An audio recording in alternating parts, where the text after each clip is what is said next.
शिक्षक दिवस के इस समारोह में प्रमुख रूप से भाग लेने वाले केंद्रीय शिक्षा मंत्री श्री धर्मेंद्र प्रधान जी, केंद्रीय शिक्षा राज्य मंत्री श्रीमती अन्नपूर्णा देवी जी, डॉक्टर सुभाष सरकार जी एवं डॉक्टर राजकुमार रंजन सिंह जी, शिक्षा मंत्रालय के अधिकारीगण, विभिन्न केंद्रों पर उपस्थित शिक्षकगण, गणमान्य अतिथियों, आज शिक्षक दिवस के अवसर पर राष्ट्रीय शिक्षक पुरस्कार वितरण समारोह में शामिल होकर मुझे अत्यंत प्रसन्नता हो रही है। मुझे और भी अधिक प्रसन्नता होती यदि हम सब एक ही स्थान पर एकत्रित होते, परंतु विगत वर्ष की तरह इस साल भी कोविड की महामारी से उत्पन्न परिस्थितियों ने हमें सबको सामूहिक उपस्थिति से वंचित रखा है। अपने विशिष्ट योगदान के लिए आज पुरस्कार प्राप्त करने वाले सभी शिक्षकों को मैं हार्दिक बधाई और साधुवाद देता हूँ। ऐसे शिक्षकों के विषय में जानकर मेरा यह विश्वास और भी मजबूत होता है कि भावी पीढ़ियों का निर्माण हमारे सुयोग्य शिक्षकों के हाथों में सुरक्षित है। यह हम सभी को ज्ञात है कि शिक्षक दिवस का आयोजन पूर्व राष्ट्रपति डॉक्टर सर्वपल्ली राधाकृष्णन के जन्मदिन के उपलक्ष्य में 5 सितंबर को मनाया जाता है। डॉक्टर राधाकृष्णन एक दार्शनिक और विद्वान के रूप में विश्व विख्यात थे। यद्यपि उन्होंने अनेक उच्च पदों को सुशोभित किया, परंतु वो चाहते थे कि उन्हें एक शिक्षक के रूप में ही याद किया जाए। डॉक्टर राधाकृष्णन ने एक श्रेष्ठ शिक्षक के रूप में अपनी अमिट छाप छोड़ी।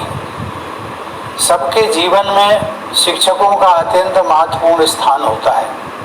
हर व्यक्ति को अपने शिक्षकों की याद आजीवन रहती है। जो शिक्षक स्नेह और निष्ठा के साथ अपने विद्यार्थियों को निखारते हैं, उनके प्रति ऐसे विद्यार्थी सदैव आदर भाव रखते हैं।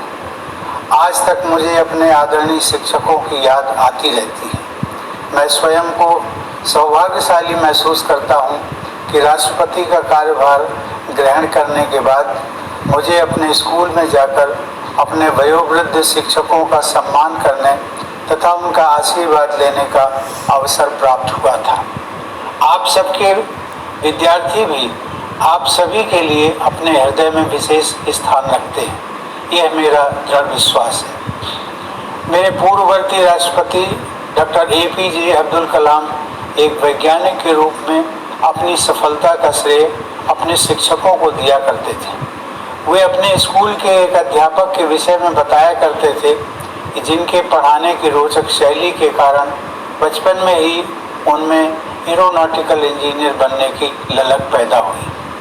डॉक्टर APJ अब्दुल कलाम विद्यार्थियों को पढ़ाने के लिए इतने उत्साहित रहते थे कि उन्हें जब भी अवसर मिलता था वे अध्यापन कार्य में लग जाते थे।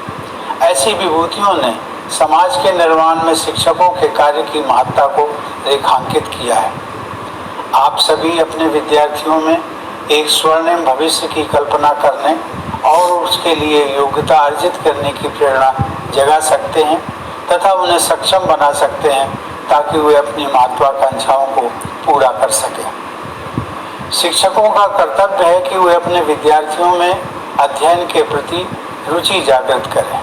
संवेदनशील शिक्षक अपने व्यवहार, आचरण और शिक्षण से विद्यार्थियों का भविष्य संवार सकते हैं। प्रिय शिक्षकगण, पिछले वर्ष लागू की गई हमारी राष्ट्रीय शिक्षा नीति में भारत को ग्लोबल नॉलेज सुपर पावर के रूप में स्थापित करने का महत्वाकांक्षी उद्देश्य निश्चित किया गया है। विद्यार्थियों को ऐसी शिक्षा प्रदान करनी है जो ज्ञान पर आधारित न्यायपूर्ण समाज के निर्माण में सहायक हो। हमारी शिक्षा व्यवस्था ऐसी होनी चाहिए जिससे विद्यार्थियों में संवैधानिक मूल्यों तथा नागरिकों के मूल कर्तव्यों के प्रति निष्ठा उत्पन्न हो, देश के प्रति प्रेम की भावना मजबूत बने तथा बदलते वैश्विक परिदृश्य में वे अपनी भूमिका के बारे में सचेत रहें। शिक्षकों को इस बात का विशेष ध्यान रखना चाहिए कि प्रत्येक विद्यार्थी की क्षमता अलग होती है, उनकी प्रतिभा अलग होती है, मनोविज्ञान अलग होता है, सामाजिक पृष्ठभूमि व परिवेश भी अलग अलग होता है। इसलिए हर एक बच्चे की विशेष जरूरतों, रुचियों और क्षमताओं के अनुसार उसके सर्वांगीण विकास पर बल देना चाहिए। मेरा मानना है कि हर किसी के व्यक्तित्व का निर्माण आरंभ में उसके माता पिता एवं शिक्षकों द्वारा शुरू किया जाता है।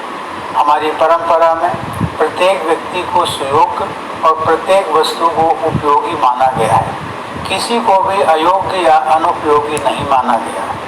संस्कृत में एक सुभाषित है, आमंत्रम अक्षरम नास्ति, नास्ति मूलम, अनौषधम अयोग्य पुरुषो नास्ति, योजिका तत्र दुर्लभः। अर्थात ऐसा कोई अक्षर नहीं है जिसके प्रयोग से सार्थक कथन अथवा मंत्र की रचना ना हो सके। ऐसी कोई वनस्पति नहीं है जिसका उपयोग औषधि के रूप में ना हो सके। ऐसा कोई व्यक्ति नहीं है जिसमें योग्यता ना हो, लेकिन इन सब का संयोजन करने वाले व्यक्ति ही दुर्लभ होते हैं। किसी भी समाज में निहित प्रतिभा के संयोजन की प्राथमिक जिम्मेदारी शिक्षकों की ही होती है। एक अच्छा शिक्षक व्यक्तित्व निर्माता है, समाज निर्माता है और राष्ट्र निर्माता भी है। हमारे देश में उत्कृष्ट शिक्षा व्यवस्था के उदाहरण उपलब्ध रहे हैं। लगभग 125 वर्ष पहले पश्चिम के विकसित देशों में शिक्षाविद विद्यार्थियों को शारीरिक दंड देने के विषय में वाद विवाद कर रहे थे तथा spare the rod and spoil the child की सोच को विश्व के प्रमुख शिक्षण संस्थानों द्वारा अपनाया गया था। उस समय गुरुदेव रविंद्रनाथ टैगोर द्वारा स्थापित विद्यालय शांति निकेतन में शारीरिक दंड सर्वथा वर्जित था। गुरुदेव मानते थे कि ऐसे दंड का विद्यार्थियों के कोमल मनोमस्तिष्क तथा व्यक्तित्व विकास पर प्रतिकूल प्रभाव पड़ता है। आज पूरा शिक्षा जगत इस मनोवैज्ञानिक तत्व को स्वीकार करता है। इस प्रकार भारतीय परंपरा के संवाहक गुरुदेव रविंद्रनाथ टैगोर की शिक्षा संबंधी सोच अत्यंत आधुनिक थी। हमें अपनी परंपरा में निहित आधुनिकता को अपनाना है। आपको यह सदैव ध्यान में रखना है कि भय पर आधारित शिक्षा के मुकाबले प्रेम पर आधारित शिक्षा अधिक सिद्ध, अधिक कारगर सिद्ध होती है। देवी और सज्जनों, पिछले लगभग 1.5 वर्ष से संपूर्ण विश्व कोरोना महामारी के कारण उत्पन्न हुए संकट से गुजर रहा है। इस परिस्थिति में जब सभी कॉलेज और स्कूल बंद थे, तब भी शिक्षकों ने विषम स्थितियों का सामना करते हुए बच्चों की शिक्षा का क्रम रुकने नहीं दिया। इसके लिए शिक्षकों ने प्रयासपूर्वक बहुत कम समय में ही डिजिटल प्लेटफॉर्म्स का उपयोग करना सीखा और शिक्षा प्रक्रिया को जारी रखा। ऐसे सराहनीय प्रयास करने वाले कुछ शिक्षकों को आज पुरस्कृत भी किया गया है। मुझे बताया गया है कि कुछ शिक्षकों ने अपनी मेहनत और लगन से स्कूलों में उल्लेखनीय बुनियादी सुविधाएं विकसित की हैं।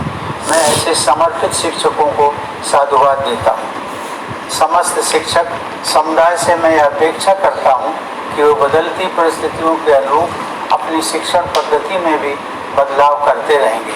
शिक्षकों को सक्षम बनाने के लिए केंद्रीय शिक्षा मंत्रालय द्वारा कुछ महत्वपूर्ण कदम उठाए गए हैं। मंत्रालय ने एकीकृत शिक्षक प्रशिक्षण कार्यक्रम निष्ठा का संचालन आरंभ किया है, जिसके अंतर्गत शिक्षकों के लिए ऑनलाइन क्षमता निर्माण के प्रयास किए जा रहे हैं। इसके अलावा प्रज्ञाता अर्थात डिजिटल शिक्षा पर दिशा निर्देश भी एक सराहनीय कदम है, जो कोविड महामारी के संकट काल में भी शिक्षा की गति को बनाए रखने की दृष्टि से गत वर्ष उठाया गया था। इन दिशा निर्देशों के अनुसार ऑनलाइन कक्षाओं के माध्यम से श्रेष्ठ शिक्षा प्रदान करने का रोड मैप साझा किया गया है। विषम परिस्थितियों में भी नए रास्ते तलाशने के लिए मैं केंद्र सरकार के शिक्षा मंत्रालय की पूरी टीम की सराहना करता हूँ। मुझे इस बात से प्रसन्नता हुई है कि आज पुरस्कृत किए गए 44 शिक्षकों में 10 महिलाएं शामिल हैं। शिक्षक के रूप में महिलाओं की भूमिका सदैव प्रभावशाली रही है। 19वीं शताब्दी में ही भारत के सर्वप्रथम बालिका विद्यालय की स्थापना में प्रमुख भूमिका निभाकर विदुषी सावित्रीबाई फुले ने बालिका शिक्षा की दिशा में कालजयी योगदान किया। वे स्वयं भी आजीवन शिक्षा प्रदान करने का पवित्र कार्य करती रही। बेटियों की शिक्षा को अप्रतिम योगदान देने के लिए ऐसी महान विभूति को मैं हृदय से नमन करता हूँ और आशा करता हूँ कि उनके आदर्शों से अनगिनत लोगों को प्रोत्साहन और प्रेरणा प्राप्त होती रहेगी। अंत में एक बार पुनः मैं सभी पुरस्कृत शिक्षकों को बधाई देता हूँ तथा उनके उज्जवल भविष्य की मंगल कामना करता हूँ। धन्यवाद। जय हिंद।